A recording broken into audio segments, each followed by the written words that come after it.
In the past 5 years, foreign governments and foreign government-owned entities donated more than 110 million to the top 50 think tanks in the U.S.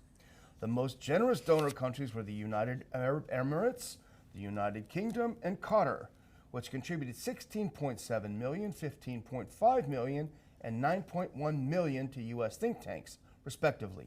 Now, this is where it's interesting. The Atlantic Council, Brookings Institution, and German Marshall Fund received the most money from foreign governments since 2019, 20.8 million, 17.1 million, 16.1 million, respectively. In the same period, the top 100 defense contractors have contributed more than 34.7 million to the top 50 think tanks. So our foreign policy, this is one of the reasons why it's very difficult to make headway with non-interventionism, Dr. Paul, because the foreign policy has been hijacked by foreign interests, as you point out, probably using our money to propagandize us into having an aggressive neocon foreign policy. You know, the article also produced a little room for a bit of optimism.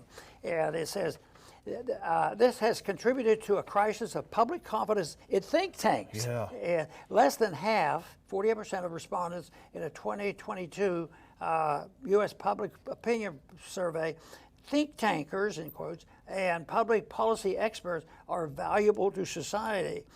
To put that in perspective, medical doctors, 82%, scientists and engineers, 79%, and even much maligned lawyers, 60%.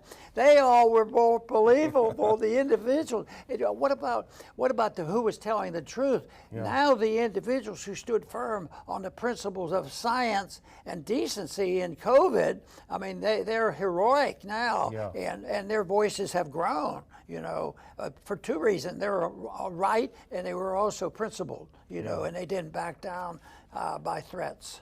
Well, I certainly don't like the idea that the government should be nosing around in institutions.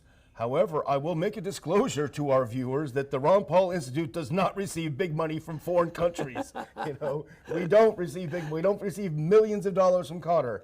I can assure our viewers of that. Yeah, but I worked hard. I had a good relationship with all those lobbyists in Washington. Oh, yeah. They were just writing checks left and right.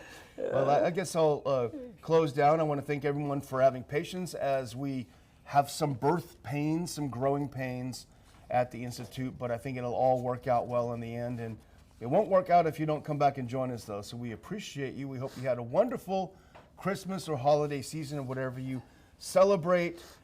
We hope you had some nice time off and enjoyed it with family, as both of us did. I can speak for you, I think, Dr. Paul, on that. And we want to welcome you back, and we're happy that you're here, and you hope you'll stick with us. Very good. Dr. Paul. Yes, we're glad to get back almost to a regular schedule, and it's going to get more regular. And I think, you know, we had equipment that was donated to us about 10 years ago by a supporter. And the equipment, we were very, very grateful.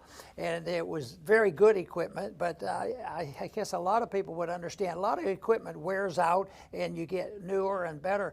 So we used it, and then we were having some problems. And that's the reason we've been raising a little bit of money to try to improve it. And this has worked out very well.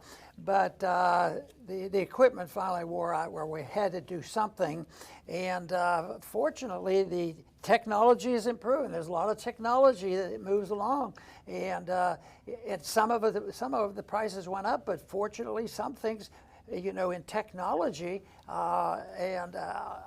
can actually come down in prices with inflation, and that's interesting too, because, you know, as an example, televisions at one time cost a lot of money. Technology lowered it down, but we still had inflation, and that's an economic issue that people should, you know, consider.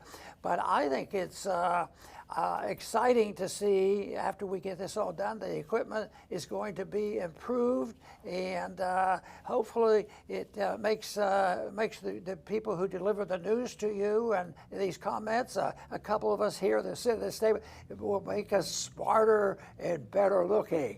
But that's a dream that we have personal dream, you know. But anyway, we are very pleased because when we look out and see and hear from our supporters, that's what we see.